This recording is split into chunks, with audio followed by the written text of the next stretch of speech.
So hello guys, welcome back to my channel टी3 का student. तो आज की वीडियो में हम रिवीजन विद क्वेश्चन सीरीज़ को कंटिन्यू करेंगे और इस वीडियो में हम सी प्रोग्रामिंग के 10th 11th और 12th क्वेश्चन को सॉल्व करेंगे। तो चलिए सॉल्व करते हैं। ये हमारा 10th क्वेश्चन है। तो इसमें हमें दिया हुआ है एक्स की वैल्यू कुछ दी हुई है, ग्लोबल वेरिएबल दिया हुआ है एक्स, मतलब जो मेन फंक्शन के बाहर जो भी सारे वेरिएबल्स होते हैं उनको ग्लोबल वेरिएबल बोलते हैं। तो एक्स की और इनकी वैल्यू हमेशा स्टैटिक होती है, मतलब बाय डिफ़ॉल्ट इनकी वैल्यू स्टैटिक ही होती है। और जो लोकल वेरिएबल्स होते हैं जो किसी फंक्शन, जैसे ये वाला एक्स है, ये वाला इस F2 के मतलब F2 के स्कोप के अंदर है, तो ये हमारा बाय डिफ़ॉल्ट ऑटो होता है। और ग्लोबल वेरिएबल हमारे बाय डिफ़ॉल्ट स्टैटिक होते हैं। तो अब देखते हैं, इसमें हमें एक स्टैटिक वेरिएबल दिया हुआ है एक्स, और एक F1 फंक्शन दिया है, एक F2 फंक्शन दिया है, एक F3 फंक्शन दिया है, एक F4 फंक्शन दिया है। F4 फंक्शन के बाद हमारा मेन फंक्शन दिया हुआ है। मेन के अंदर x इज इक्वल्स टू 1 और फिर x plus is equals to F1, ये कुछ तो करा हुआ है। फिर हमें यहाँ पे x की वैल्यू प्रिंट करनी है। तो देखते हैं, अब सॉल्व करते हैं इसको। तो मेन फंक्शन के अंदर जाते हैं। तो मेन फंक्शन के अंदर हमें x इज इक्वल्स टू 1 दिया हुआ है। ये हमारा मेन फंक्शन वाला है। मेन फंक्शन के अंदर है ये x इज इक्वल्स टू 1, और एक हमारा ग्लोबल वाला x है। ग्लोबल वाला x की वैल्यू है x इज इक्वल्स टू 10। तो अब देखते हैं, x सबसे पहले x की इज इक्वल्स टू 1, फिर x plus is equals to f1 का जो रिटर्न आएगा, f1 का जो रिटर्न आएगा, फिर माइनस f2, और इसके अंदर हमें 5 पास करा हुआ है, 5 वैल्यू पास करी हुई है, फिर प्लस F3 और उसके अंदर 3 पास करा हुआ है, F3 और उसके अंदर 3 पास करा हुआ है, फिर माइनस F4 और उसके अंदर 4 पास करा हुआ है। तो अब करते हैं F1। सबसे पहले F1 कैलकुलेट, ये F1 नहीं F1 है और इसके अंदर कुछ भी नहीं दिया हुआ।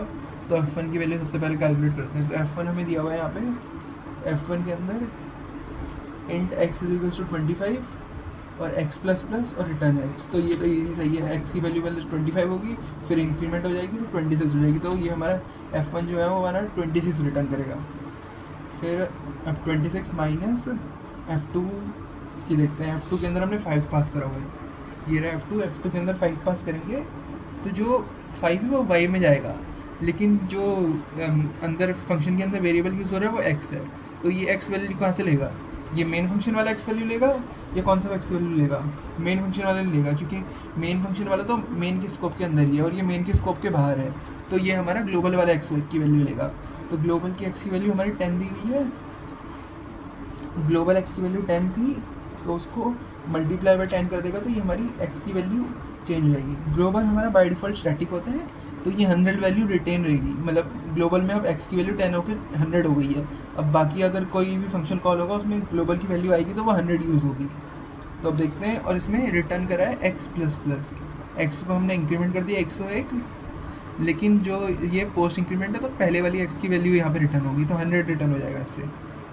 तो 100 ना हो गया यहाँ पे। तो ये जो 5 पास करा था उसका कुछ काम नहीं था, ये नॉर्मल, क्योंकि इसने x की वैल्यू पे काम करा है ग्लोबल वाली, तो 5 के अंदर कुछ काम नहीं था। अब देखते हैं, प्लस F3 में हमने 3 पास करा है। F3 ये रहा हमारा F3, इसमें x लिया हुआ है तो x की वैल्यू यहाँ पे हमने 3 पास करी है, तो 3 आएगा यहाँ पे x में। 3 को प्लस प्लस करेंगे तो 4 हो जाएगा। फिर रिटर्न x माइनस माइनस 4 का वापस 3 हो जाएगा, लेकिन ये पोस्ट इंक्रीमेंट है तो यहाँ पे जो वैल्यू रिटर्न होगी वो 4 ही रिटर्न होगी। तो यहाँ पे हमारी इसका थर्ड का हो जाएगा, 4th रिटर्न हो जाएगा। इसको मैं दोबारा से बता देता हूँ। यहाँ पे हमने पहले F3 के अंदर हमने 3 पास करा। F3 के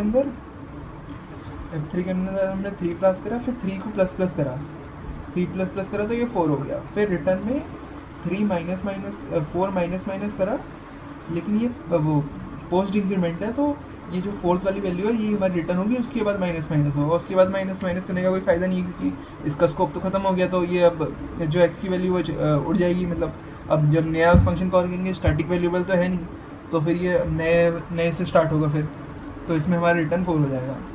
अब F4 देखते हैं। F4 दिया हुआ है, F4, और इसमें जो भी वैल्यू आएगी वो z में आएगी, और हम काम किस पे कर रहे हैं? x पे काम कर रहे हैं।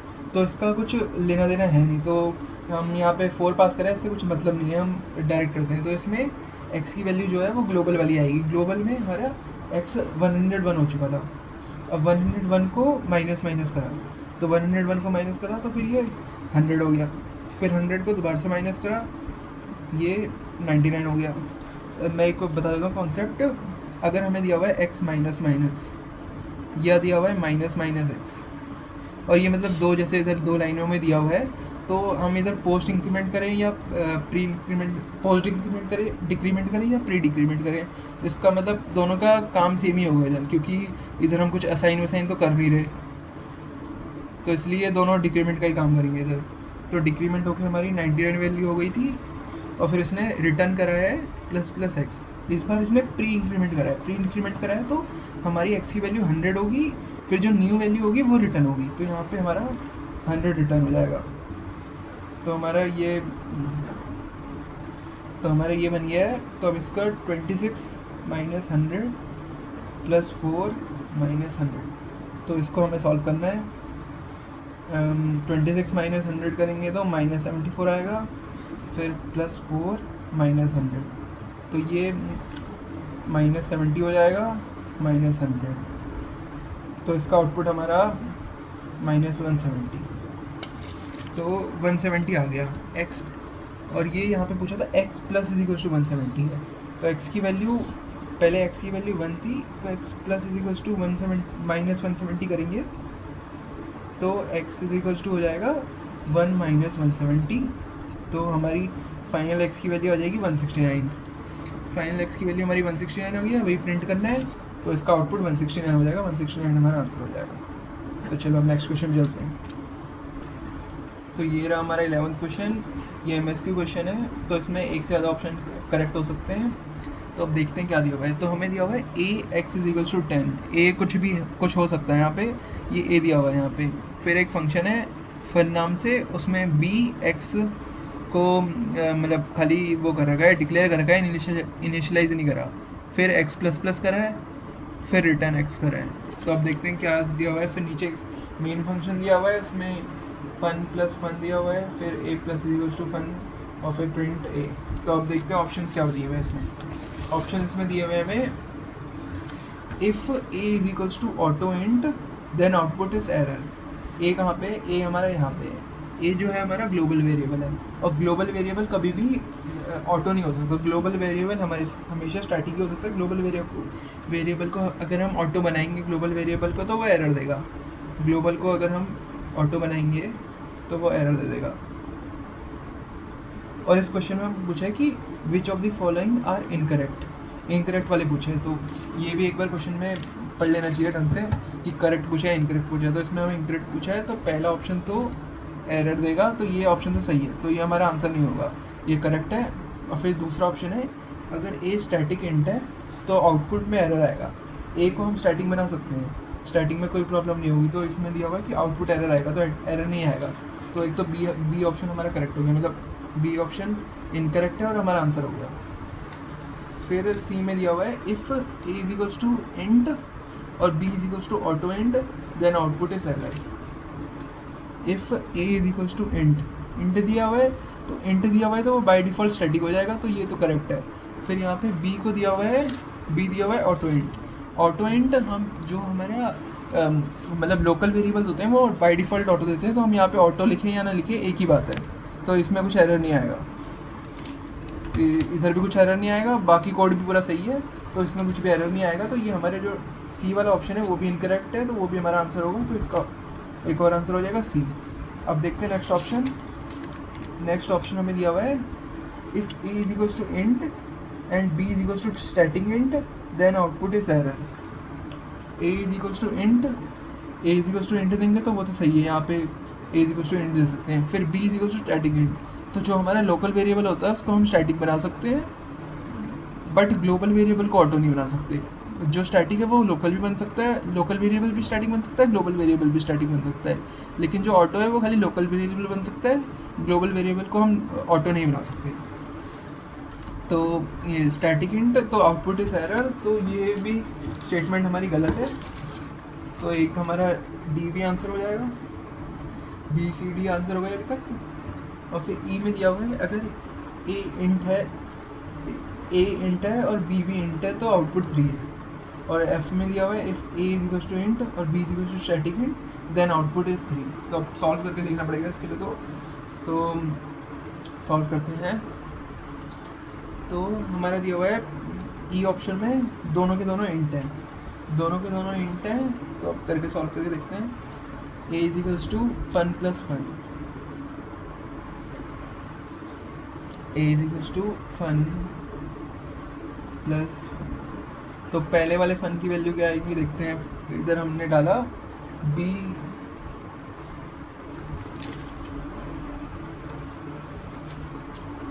ई वाले ऑप्शन में हमें दिया था बी इंट है तो मतलब ऑटो इंट है, तो फिर ऑटो इंट है तो ऑटो इंट को हमने इनिशियलाइज नहीं कर रखा। तो अगर हम मतलब नॉर्मल लोकल वेरिएबल है वो ऑटो है, ऑटो वेरिएबल को हम इनिशियलाइज नहीं करते हैं, इनिशियलाइज नहीं करा तो उसमें गार्बेज वैल्यू आ जाती है, तो फिर हम इसका आउटपुट नहीं पता लगा सकते। तो फिर ये जो आउटपुट इस 3 आंसर है ये भी इनकरेक्ट हो जाएगा, तो इसका ई भी एक आंसर हो जाएगा। और फिर एफ में देखते हैं बी को स्टैटिक बना दिया, इस बार स्टैटिक बना दिया है। तो कोई भी वेरिएबल अगर स्टैटिक है और उसको हमने इनिशियलाइज नहीं कर रखा तो उसकी बाय डिफ़ॉल्ट वैल्यू 0 से स्टार्ट हो जाती है। तो इसमें हमारा जो x है, x की वैल्यू यहाँ पे 0 हो जाएगी, x की वैल्यू 0 हो जाएगी। तो दोबारा से करते हैं इसको। a is equals to fun plus fun, पहले वाले फन की वैल्यू यहाँ पे x की वैल्यू यहाँ पे 0 हो जाएगी, फिर x प्लस प्लस x की वैल्यू 1 हो जाएगी, तो ये 1 रिटर्न कर देगा, यहाँ पे ये 1 रिटर्न करेगा। फिर दूसरा वाला, अब यहाँ पे स्टैटिक वेरिएबल है, ये स्टैटिक वेरिएबल है तो ये वैल्यू को रिटेन करेगा। तो हमारी पहले वैल्यू 1, x की वैल्यू 1 हो गई थी, तो यहाँ से 1 स्टार्ट करेगा, फिर 1 में प्लस प्लस करेगा तो 2 हो जाएगा, तो यहाँ पे 2 रिटर्न कर देगा। तो दूसरे वाले का यहाँ पे 2 रिटर्न कर देगा। तो a की वैल्यू 1 प्लस 2, a की वैल्यू हमारे यहाँ पे 3 हो जाएगी, a की वैल्यू 3 हो गई है। फिर a plus is equals to एक और बार फन को कॉल कर रहे हैं, एक और बार फन को कॉल कर रहे हैं। a plus is equals to fun, तो मतलब a is equals to 3 plus 1। अब देखते हैं इस फन की वैल्यू क्या आती है। अब हमारी पहले वैल्यू यहाँ पे x की चेंज होकर 2 हो गई थी यहाँ पे वैल्यू, फिर 2 में करेंगे इंक्रीमेंट तो 3 हो जाएगी, तो रिटर्न यहाँ पे 3 कर देगा, तो यहाँ पे 3 रिटर्न कर देगा। तो 3 प्लस 3, तो यहाँ पे a की वैल्यू 6 हो जाएगी, और a की वैल्यू 6 हो गई, फिर हमने a को प्रिंट कर दिया, तो इसका आउटपुट 6 आ जाएगा, आउटपुट। और ऑप्शन में बोला है आउटपुट इज़ 3, तो ये भी हमारा रॉन्ग हो जाएगा, तो फिर इसका आंसर एफ भी हो जाएगा। तो ये सारे इसके आंसर है b c d e f, ये सारे इस क्वेश्चन के आंसर हो जाएंगे। तो अब चलिए नेक्स्ट क्वेश्चन में चलते हैं। तो ये रहा हमारा 12th क्वेश्चन, ये PYQ है, मतलब PYQ को थोड़ा सा मॉडिफाई करा गया है। तो अब देखते हैं इसको कैसे सॉल्व करेंगे। तो इसमें हमें एक R फंक्शन दिया हुआ है, उसके अंदर हमें एक स्टैटिक वेरिएबल दिया हुआ है नम नाम का, और उसकी वैल्यू को 7 दे रखा है इनिशियली, फिर नम को माइनस करा, उसको रिटर्न कर दिया। फिर मेन फंक्शन के अंदर हमें फॉर लूप के अंदर सारी कंडीशन में R को कॉल करा हुआ है। तो अब देखते हैं फॉर लूप जो हमारा एग्जीक्यूट होता है वो एग्जीक्यूट होता कैसे है। फॉर लूप जो होता है उसके अंदर हमें एक इनिशियलाइजेशन कंडीशन होती है, फॉर लूप के अंदर एक इनिशियलाइजेशन कंडीशन होती है, फिर एक जो वो कंडीशन चेक करने वाली होती है, कंडीशन चेक होती है, फिर जो इंक्रीमेंट जो करना है वो करते हैं। तो ये रन होता है। सबसे पहले हमारा इनिशियलाइजेशन में जो भी लिखा हुआ है, जो मतलब ये फर्स्ट वाली जगह पे लिखा हुआ है वो भी रन होगा, इनिशियलाइजेशन वाला जो भी लिखा हुआ है वो रन होगा। सेकंड नंबर पे फिर हमारी कंडीशन चेक होती है, जो भी कंडीशन चेक मतलब इस वाले में जो भी लिखा हुआ है वो रन होगा, कंडीशन चेक होगी। फिर थर्ड नंबर पे जो हमारा कोड होता है वो रन होगा, जो भी कोड के अंदर जो लिखा हुआ है वो रन होगा, कोड रन हुआ। फिर फोर्थ में होता है जो इंक्रीमेंट जो भी कर रखा है वो होगा। फिर उसके बाद दोबारा से कंडीशन चेक होगी,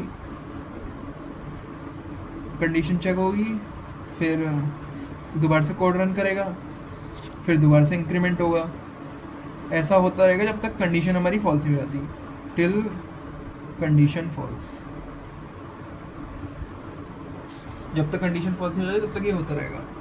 तो अब देखते हैं इसमें हमें दिया हुआ है, इसमें हमारा जो ये वाला R1 है ये इनिशियलाइजेशन की जगह पे लिखा हुआ है। तो ये R1 तो सबसे पहले ये R1 कॉल होगा, सबसे पहले ये इनिशियलाइजेशन वाला R1 कॉल होगा। इनिशियलाइजेशन वाला जो होता है वो एक ही बार कॉल होता है। फिर इनिशियलाइजेशन के बाद कंडीशन चेक होगी, कंडीशन चेक के लिए एक और कॉल होगा।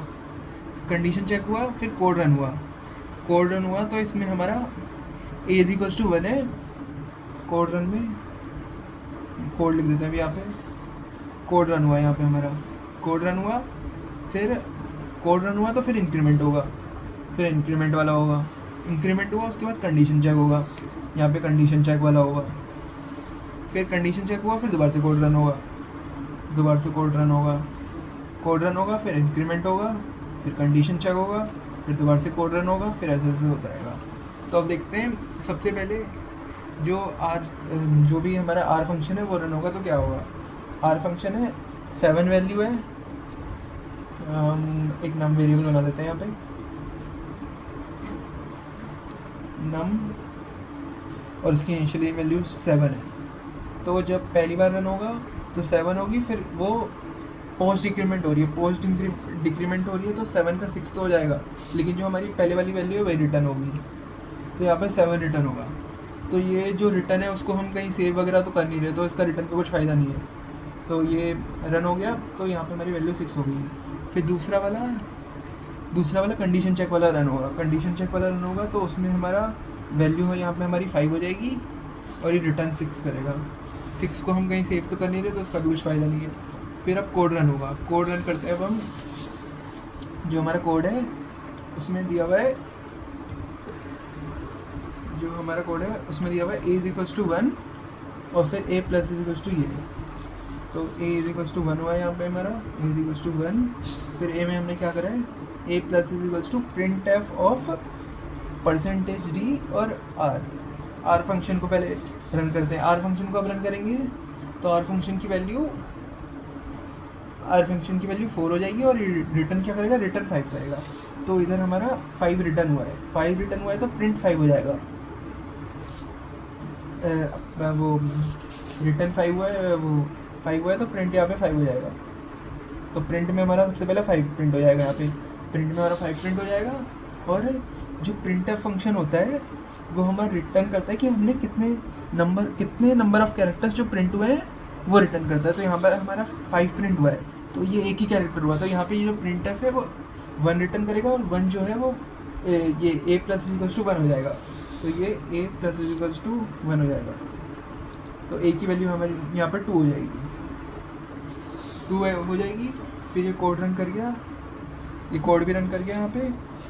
फिर अब नेक्स्ट वाला जो R है वो कॉल होगा, नेक्स्ट वाला और R कॉल होगा, तो यहाँ पे 4 का जो है वो वैल्यू चेंज डिक्रीमेंट होकर 3 हो जाएगी, लेकिन यहाँ पे 4 ही आएगा, और ये 4 कहीं पे सेव वगैरह तो हो नहीं रहा, तो उसका कुछ फ़ायदा नहीं है। फिर नेक्स्ट वाले के लिए हमारी 2 हो जाएगी, और यहाँ पे 3 आएगा, तो इसका भी कुछ फ़ायदा नहीं है, ये भी कहीं पे सेव नहीं हो रहा, तो 20 हो जाएगा। फिर दोबारा से हमारा कोड रन होगा, तो दोबारा से कोड रन हो रहा है, तो इसमें दोबारा से एक ही वैल्यू 1 हो रही है, तो इधर से दोबारा से एक ही वैल्यू 1 होगी। फिर a + यहाँ पे दोबारा से r फंक्शन रन होगा, r फंक्शन रन हुआ तो इस बार हमारी r की वैल्यू थी 2, तो यहाँ पे r फंक्शन रन होगा तो यहाँ पे 2 रिटर्न करेगा, और ये 1 हो जाएगा, यहाँ पे 1 हो जाएगा, और यहाँ पे r की वैल्यू 2 रिटर्न करेगा, 2 रिटर्न करेगा, तो यहाँ पे प्रिंट में हमारा 2 भी प्रिंट हो जाएगा, और इस बार भी एक कैरेक्टर है, तो ये प्रिंटफ जो है वो 1 रिटर्न करेगा, और ये a + 1 हो जाएगा, a + 1 हो जाएगा, तो a की वैल्यू फिर से 2 हो जाएगी, a की वैल्यू फिर से 2 हो गई। फिर अब ये भी हो गया हमारा, फिर यहाँ पे हमारा 1 था, अब ये रन करेगा तो ये 1 0 हो जाएगा, और ये 1 रिटर्न करेगा। फिर ये है हमारी कंडीशन चेक, और यहाँ पे हमारा जो नम है वो 0 हो चुका है। कंडीशन चेक, यहाँ पे कंडीशन चेक में ये 0 रिटर्न करेगा, यहाँ पे 0 रिटर्न करेगा तो कंडीशन फॉल्स हो जाएगी, क्योंकि अगर कोई 0 नंबर होता है तो कंडीशन फॉल्स, और अगर कोई नॉन 0 नंबर है तो ट्रू हो जाता है वो। तो यहाँ पे कंडीशन फॉल्स होगी तो ये लूप एग्जिट हो जाएगा, तो हमारी a की वैल्यू प्रिंट हो जाएगी, और a की वैल्यू हमारी कितनी है 2, तो यहाँ पे a की वैल्यू प्रिंट हो जाएगी, तो हमारे 5 2 प्रिंट हो चुका, तो 522 इसका आंसर हो जाएगा। ये आउटपुट 522 प्रिंट कर देगा। ऑप्शन देखते हैं, चलो ऑप्शन हमारे ये दिए हुए हैं। 521 दिया, ये नहीं है। 523 नहीं है, 528 नहीं है, 56 नहीं है, 5213 नहीं है, तो हमारा ऑप्शन नन ऑफ दिस हो जाएगा इसमें। तो इसका आंसर हमारा F नन ऑफ दिस आ जाएगा। ये हमारा आंसर हो जाएगा।